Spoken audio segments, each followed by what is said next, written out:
Howdy guys. Before this starts, I want to hop in and tell you guys how much I love making YouTube videos. Because watching this back, it is like I slept for 6 days straight, woke up to a gun to my head, and was told to make a video about albums of the year. Can I please have my morning waffle crisps? I plead. The intruder responds sternly, no, and you can't shave or brush your hair either. But Shirberry channel.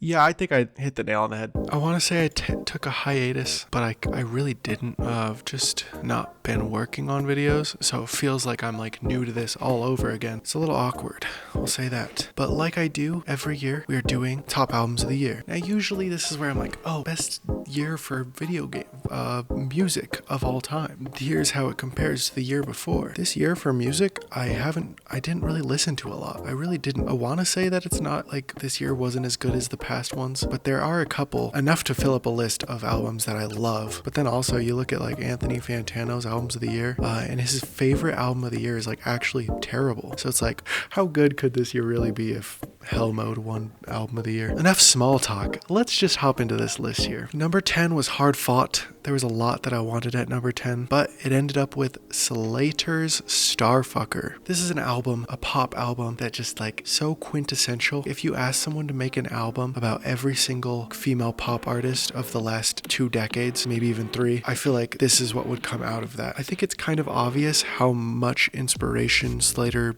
draws from other people, whether that be Carolyn Polachek, Ayesha Erotica. They're friends, I think, so obviously there's some crossover. And then like the one that I think is the most obvious, and that's Britney Spears. But if you ask Slater, she says that she has no inspiration from anybody who is making music right now. I feel like that's bullshit, but yeah, it's music for the gays, the queers, and shit like that. So if that's not your cup of tea, oh, also I should have said this at the start of the video, so much fucking pop music this year, an astounding amount on my list. It's very like techno-y and strong vocals, like the kind of hooks that get stuck in your head forever. Songs like Miss Belladonna sounds like I've been listening to it for years. It feels so comfortable to listen to. It is such a comfort pick. Then you have songs like Purr where she just lists off different drugs that get her off, basically. But yeah, let's give one of these songs a listen.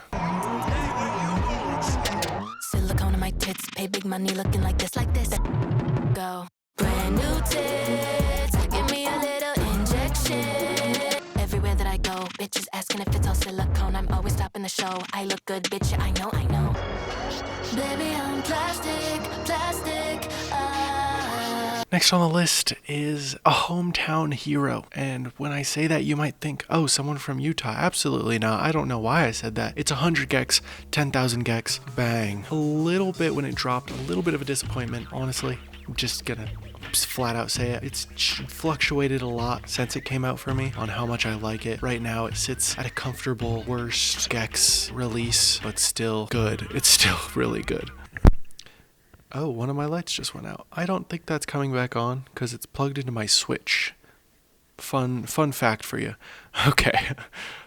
I think hyperpop is such an oversaturated word. I think a lot of people would agree with me on that. Hyperpop doesn't really have a definition, and because it doesn't have a definition, the genre is so weird and vague. People attribute so many different random things as hyperpop. People attribute Blade to hyperpop. People attribute fucking like Bjork to hyperpop. I definitely would not be doing that sort of thing. I think hyperpop is like 4 artists. Let me see if a different one is brought up later.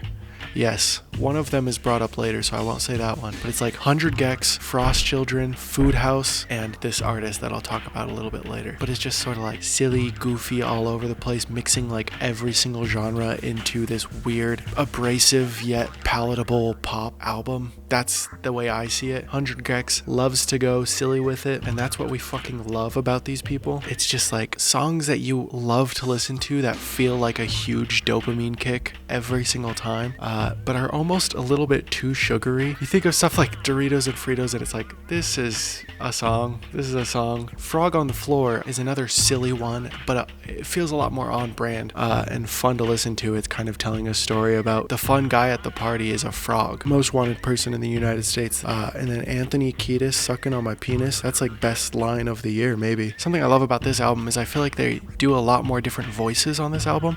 They reach into a lot more of stuff that I haven't heard from them before, which is always something weird to anticipate for a 100 gecs album, because it feels like they do everything all the fucking time. So every single time they one up themselves, it's kind of like, well, what new can you bring for the next project? And I think that they did bring enough new stuff, but like lengthwise, the album is pretty short, 30-minute album. I don't know. I feel like I expected more as far as length goes. Me Me Me came out as a single, and I think it's still probably it's definitely still my favorite song on this album.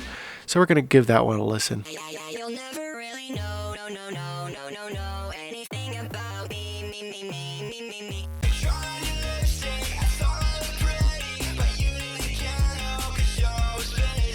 Now if I think of a joke when I say goodbye, I put my paws on my face and pretend to cry. Could you explain it all away? Like it was all so clean. Don't know anything about me. The Autoplay is an album that we'll talk about later, so that's kind of funny. But that was 100 gecs, a good album that feels like it needs more. And I don't know if it's that's just from the length, but every time I listen to it, I'm like, these are all pretty good, but I leave unsatisfied every single time. But the next one is Slowdive, Everything Is Alive. I just want to check really quick. Yeah, so this is their first album since 2017, and then before 2017 it was 94, I believe, okay, there's 95. There's another one after 94. Silvaki, a classic album. When the Sun Hits, absolute fucking banger. I don't know how I didn't hear about this album. I'm not like really in music circles besides my friends, but I feel like this slipped under so many people's fucking radar, and it's actually so good. People are sleeping on this way too hard, and it's also hard to explain why it's so enjoyable. It's kind of one of those ethereal, just listen and zone out, put on the background, put on while you study, or just pay full attention to it and get lost in all of these like beautiful soundscapes. And I think the best way to tell you guys how much I like it is for you guys to just experience some of it with me. I think if you guys are wanting to, I know some people are like song listeners, just listening people. They listen to songs, not so much albums. So I would definitely recommend Shanty, Kisses, and then Change to a Cloud, which is what we will be playing.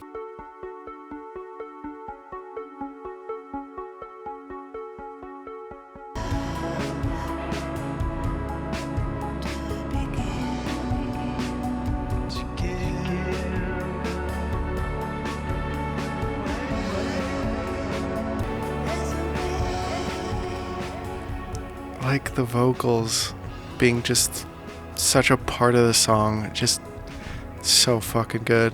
All right, next album is from McKinley Dixon, and it is Beloved Paradise Jazz. One of them has a question mark. Oh, it's the jazz. Beloved Paradise Jazz. I really wish that I remembered what this album was about. I listened to it early on in the year, and really liked it. I was like, album of the year? Shit. Tyler Forever, I remember being really good, and Run, I remember being really good.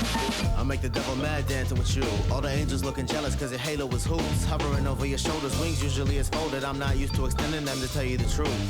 Both your hands, act like you been on sitting on fireworks. You know my kinfolk, 12 round the corner, they judging our sins. Ho, once your feet hit that gravel, just run from the guns.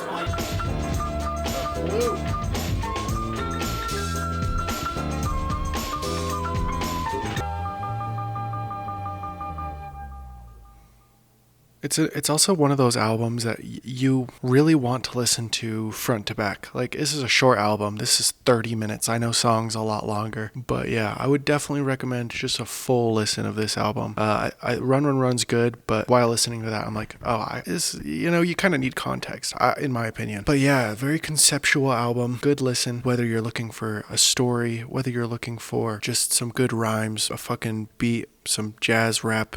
I mean, it's good. It's fucking. Number 6 is Happy Meal Limited, The Worm. This is a bit of a surprise, honestly, to me, and probably to the folks at home. HMLTD. I always call it Happy Meal Limited. I think they're better known for the acronym. This is such a fucking weird album. I was a huge fan of their last release, West of Eden, and this was so fucking weird. A lot of people saw that last one and was like, this is actually really great. What would happen if you focused those ideas a little bit more? And they took this and like almost made a joke out of it. It is an entire album about like the beauties of worms and like the mysteries and all this shit that you can take either face value as like a joke basically, or you could read into it and try to figure out, what are they talking about? What are these worms? Is it like a representation of how you see yourself?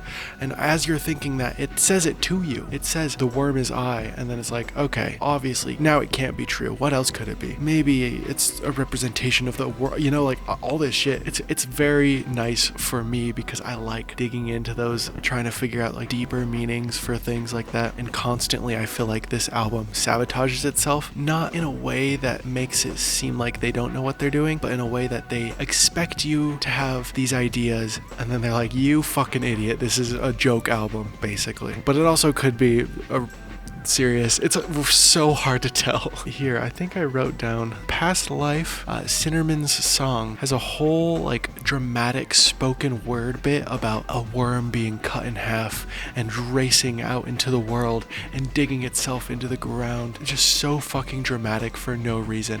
It is such an album filled with poetry, but it's just about fucking worms.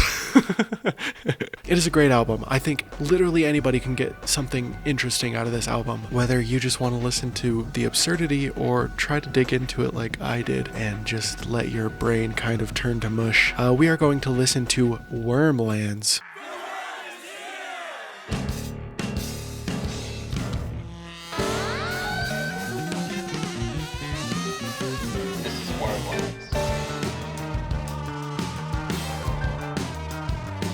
With our pants down, acting sus. Ready talk, just like the others. Tommy was the undercover. Some men are strong, some men are weak. The more they look, the less they see. Love's touch won't just be.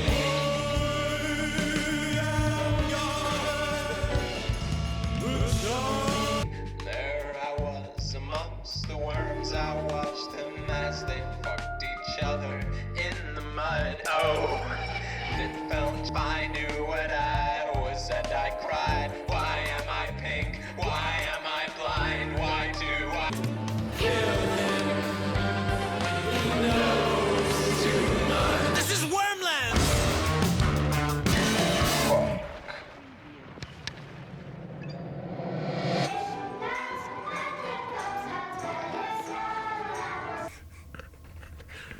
I forgot there's a song just called Saddest Worm Ever. I don't know. I love this album. I think it's like so camp. It's great. I respect it a lot more the more I listened to it as well. I think it's one of those that kind of grow on you and you kind of have to have respect for the artist. You kind of trust them to lead you down these fucking weird pathways. And West of Eden definitely gained my trust, if that makes sense. Next is the other hyperpop album that I think was much better. No offense, 100 Gex, you guys are the goats, but it's the Underscores record. Underscores, Wall Socket. The first draft of this list, these two were a lot closer. I think 100 Gex was even maybe ahead, and then I kept listening to both of them, and it just one moved up and one moved down, and it just kept going that way. Wall Socket, I think, has some very obvious misses, in my opinion. I think it goes a little bit too slow, not to the point. I'm okay to slow it down, you know? Change the pace of an album, slow things down. I think Duh is a good slow down the pace sort of thing. I don't think Good Luck Final Girl is good at all, to be honest with you. I don't even know who I am. I think that's the one I think. Yeah, that one just drags on for it is a 4-minute song and it just feels like nothing's happening in it. But the peaks are fucking high on this album. I remember before I listened to this, I'm gonna be honest, not the biggest Underscores fan. I always thought their music was good, but nothing incredible. I didn't think that any of their albums were really stand out. Talon, who sometimes edits this and also makes music, check out Talon's music, is a huge Underscores fan, but I don't know. I just didn't really care that much. I wasn't gonna listen to this album. But then I heard Locals on autoplay after some other album I was listening to, maybe even 100 Gex, and I was like, holy fuck, I need to listen to this now. Like, Locals is fantastic, and it's probably gonna be what we're gonna listen to, but my favorite song on the album album is Johnny Johnny Johnny. This is not a good, well, it's a great song. It is not about something great. It is about an experience that I think a lot of trans women go through, where they sort of put a reliance on these older, masculine, straight guys, getting into a relationship with them almost to justify their identity, if that makes sense. That's what I kind of got from it. I don't say this with malice. I trans people are my friends. Transphobes can catch these hands, you know? Let's look at some of these lyrics. Like, I just feel like listening to the song for the first time was such a weird gut punch. Been in relationships with trans women. I have plenty of trans friends who have experienced things similar. When I was 11 years old, I just wanted to be pretty, stay away from the creeps, but they basically met these guys online who wanted to, you know, do things with them as an adult woman. So it's sort of like this weird thing. Oh, there is actually one line I need to read that just ties this whole thing together. Oh, see what I'm saying? I'm like, oh, this is a tough one, but it's cause Johnny's gonna be the one who finally makes me real. And it's just that line cut so fucking like hard when I first listened. I was like, oh fuck, oh shit. It's like you rely so heavily on the way other people view you that you would do something so fucked up to yourself by being with this fucking creep. By the end of the song, I feel like it has like, you know, the happy ending sort of thing where it's like she basically gets the fuck out of there and doesn't talk to him again. But it's kind of one of those things that's like, I think it's pretty common for queer folk to have a Johnny Johnny Johnny in their lives, if that makes sense. It's not a good thing. Let me make that clear for the like millionth time. But it is a song that I have not. This is a topic I didn't really expect to be covered in music, in media. I don't know. I was very impressed with this song. Very, very impressed. Okay, that being said, we're gonna listen to Locals. Bone, sinew, good luck, arms, body, legs, flesh, skin, bone, sinew, arms, body, legs, flesh, skin. I've done the questionnaire like 700 times to get the same results as my friend. Oh, can you feel it? Arms, body, legs, flesh, skin, bone, sinew. Girls like us are right into the core. Let's go! Stop me if you heard it. Man, he wiggles when he walks, and he wanted it to stop because it's super Alright, next it's Swans The Beggar. This album I'm not going to talk about too much. It is a Swans album, and if you've listened to it or know of it, it is kind of an experience that's hard to describe. By the way, this is number 4, but this one seems to deal with the thought of dying, sort of looking at your own mortality in that way. Is kind of a little bit, I don't know, this is kind of a scary album because it's just, I don't know, it's so weird. It feels, if you listen to Swans albums, it kind of like puts you into this weird state of like, this album is now just your life for the next like 2 or 3 hours, however fucking absurdly long it is, and you feel like you just go through the emotions so much stronger than a normal album. And I think Swans is fantastic for that reason. It's also the reason I'm not actually going to play a song from Swans. Highly recommend giving Swans a listen. There's plenty of albums that you can listen to for them, and I don't think you can really go wrong with any of their releases. I would say the earlier stuff, while more heavy and abrasive, is probably easier to get into, just because it doesn't feel as conjoined and lifelike as their later stuff. Yeah, okay, The Beggar. We're gonna move on, but it's a fantastic album as always from the Swans. Okay, number 3 is really bad. Don't look at me. Oh my god, stop, don't look at me, don't look at me. Oh god. Okay, so you guys know Jane Remover? She made an album this year and it's not on this list, but she has this thing called Daria Core, which I think a lot of people online sort of know and understand. She has one of the bands is called Concern. I think that's how you say it. Concern, and this album is called Grave Robbing. It is a mashcore album. It's like the new Cringe. It is like how 100 Gex was in 2019. That's how I would describe it. I think this shit sounds so fucking good though. And it's not like breaking edge or any, like, it's not like hyperpop was in 2019, but it has that sort of image, if that makes sense. But basically just mashes up a bunch of your favorite songs into like this fucking awesome DJ set. It is like a DJ set, like a really, really good DJ set. It's kind of a guilty pleasure. I don't really have many guilty guilty pleasures as far as music goes, but it's definitely the type of thing. Oh wait, I don't think it's on Spotify. Let me check though. No, it's not. I'll get it on YouTube. Luckily, my favorite song is the one at the very start, but this kind of has like that Beyonce Renaissance sort of thing that I talked about last year, where if you listen to one song, even one song in the middle of the album, it is so fucking addicting, and when the song ends, you're not like, okay, I'm gonna go find another song now. It is, I will listen to the rest of this album now. That is what's gonna happen. I'm gonna listen to the rest of this album. I wonder if you guys are gonna agree with me on this. While this song's starting up, it's just so fucking addicting. When I listened to this album for the first time, it was like consistently in my rotation. I was listening to it like every day. And then it went off Spotify and I stopped listening to it, but oh, here it comes. Baby, please don't. I feel the sun creeping up like tick-tock. I'm trying to keep you in my head, but if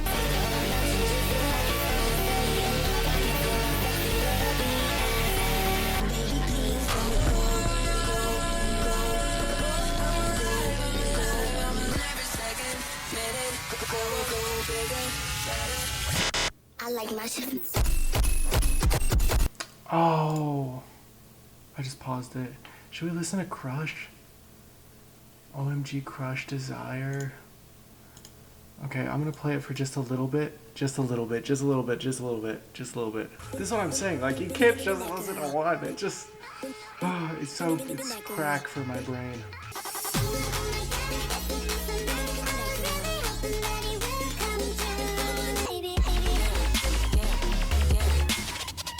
That's Ice Spice.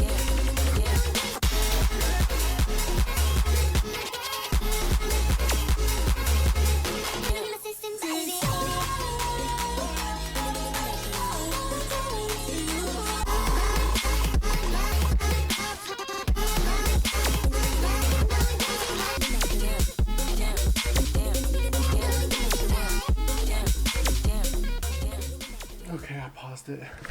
Okay. We gotta get out of this fucking album before I have some sort of issue.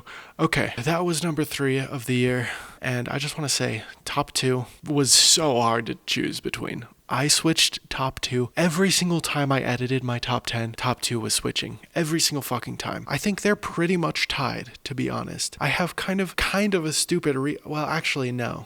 I'm actually pretty confident that I made the right decision here, but I just want to say that these are incredibly close. These are almost tied for best of the year, almost. But number 2, I am giving to Carolyn Polachek, Desire I Want to Turn Into You, which was just playing in that mashcore, the fucking OMG Crush Desire. That was what was playing. This album is fucking incredible. It solidified Carolyn Polachek as the best vocalist right now, in my opinion. If you asked me who was the best at singing in the world, I would say Carolyn Polachek, without question. I saw her live this year as well, and it's incredible. The things that you expect to be auto-tune about her, the music that she makes is not at all. It is just this crazy vocal prowess that is almost impossible to achieve unless you are Carolyn Polachek. And you made Bruises in 2006. When did Bruises come out? I want to see if I was right. 2008. Fuck!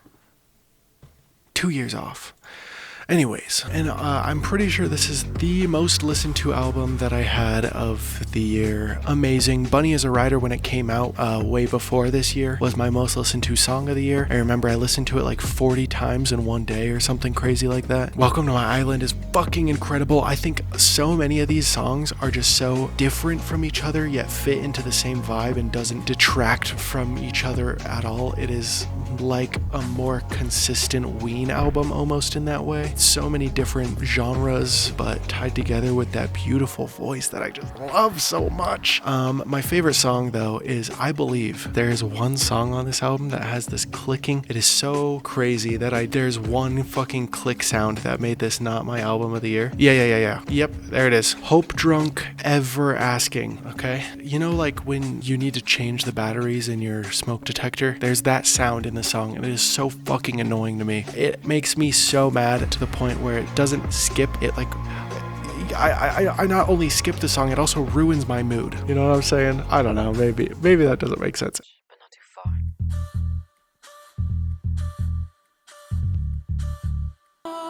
But I believe.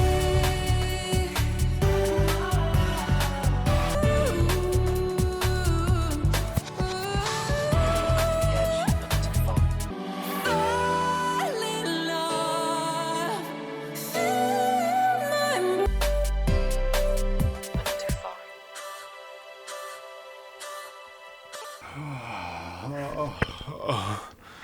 Oh my god, it's so fucking good. Okay. Honorable mentions. Wait, no, mentions. That's what I call this bit. Mentions. These are things that I want to talk about that are not about the albums. Before we get to the number one album, let's see what I got on the docket. Dishonorable mentions. I have one this year, and it's The Record by Boy Genius. The rollout of this album, I think I have such a problem with things kind of ruining my perception that doesn't have to do with the music. Does that kind of make sense? It's like when people are like, oh, the music video definitely ruined this song for me. That's me. It happens all the fucking time. But the rollout for this album was so fucking cringe, like so weird millennial like reference humor that I just did not care for whatsoever, and kind of made me realize that I don't think I like Phoebe Bridgers as much as I thought I did. Definitely seems like she's like kind of the old millennial cringe. When do you think the world will end? Like, I think it's ending now, and there's not going to be, like, fireworks and, you know, people falling into the earth center. I think it's going to be long and painful death. Okay. I cried at Phoebe Bridgers in the shower. But yeah, this album, without even talking about the rollout, I have so many fucking problems with. I think I wrote them all down here in this book. Let's see if I can't find some things about this album. First track, Holy Ass. They did some stripped back vocal stuff and like a barbershop quartet thing. God, this is so bad. $20, actually really good. Drowned out screams were really good. So yeah, $20 I guess I liked. I don't honestly remember how I was feeling, but let's keep reading because this is going to be the most raw thing that you'll get. True Blue, not bad, just feels forced and bland. This is the blandest, flattest lyrics. Oh my god. Cool about it, bland. Not strong enough, feels exactly like something from Punisher, pretty good. I guess I liked that one too. Rev Zero, worst line of all time. I don't wanna die. That's a lie. Wow, I think you should. I'm not gonna read that part. Semata, there you go. And then I wrote, oh my god. Oh god, this is shade. This is so shady. But I said, this is just Drain Gang for bisexual girls who call themselves indie. Fuck. Satanist, it's aight. We're in love, quintessential Lucy song in a bad way. Jesus fucking Christ. Letter to an Old Poet is calling back to the I Wanna Be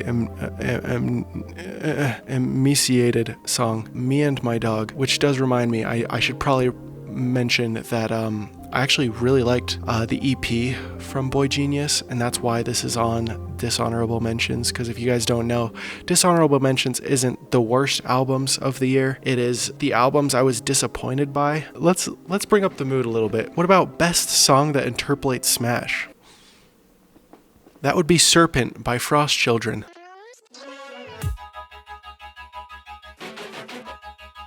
Let's do songs of the year. I'm just going to list them off because I just looked at the list and it's a bit difficult. Anyways, number 5 is Tied for Attention by Doja Cat. Didn't love her other stuff this year, but Attention was such a departure from what I feel like she usually sounds like, and it didn't feel as safe as her other stuff did. Paint the Town Red got annoying pretty quickly, actually. I still thought it was okay. I don't know, maybe not actually. And then Shy Boy's just, it's great. It's literally about me. She's singing about me. I'm a little shy boy. I'm a little shy boy. 4 is the Drain song, It's Always got to be on my top songs of the year, and that's Real Spring. Bit of a surprise for most of my friends. They're like, what the fuck, you like Real Spring? Yes, Real Spring is so fucking good. Number 3 is I Believe. We just listened to it, and damn, can you blame me? That song is so good. Number 2 is Johnny Johnny Johnny. Talked about it extensively. Amazing song, really close to taking song of the year, but song of the year, I think I actually wrote it down wrong. Yeah, see, okay, I wrote down The Beggar by Swans. It is The Beggar Lover, parentheses 3. This is a 43-minute crazy ass song that just goes into so many different directions. Feels like you're dying and then being rebirthed again. I remember the first time I listened to it, I was in an airplane and I was just sitting back, absorbing the music, and just thought like, if this shit fucking crashes right now, this would be the perfect song to go out to. And that's why I was talking earlier about it being like kind of a scary album. I feel like this is like a weird near acceptance, but also like the fear of accepting your death, kind of. Interesting album. Give it a listen.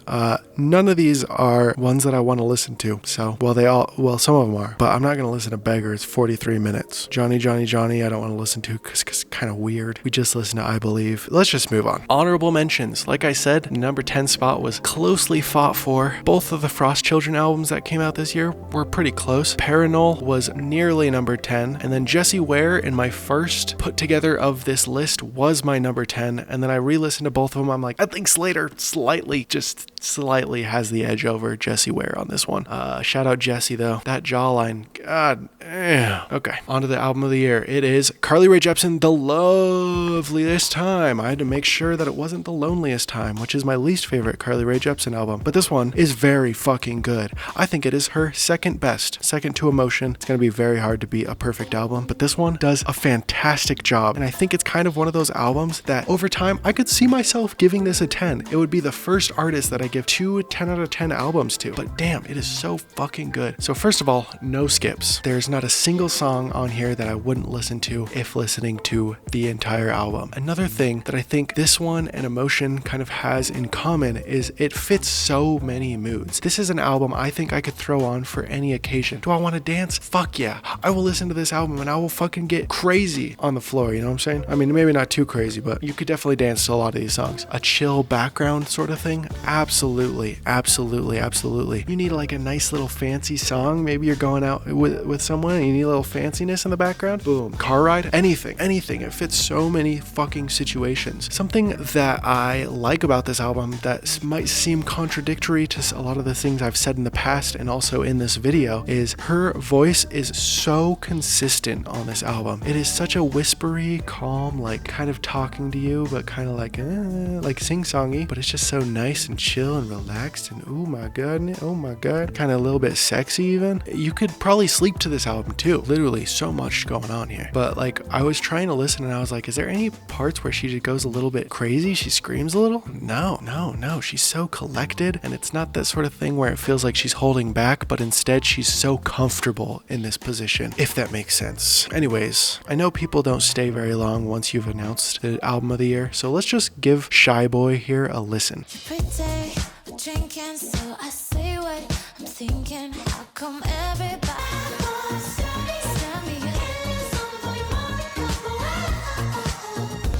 tell me how you can touch my body? Touch. Let's go.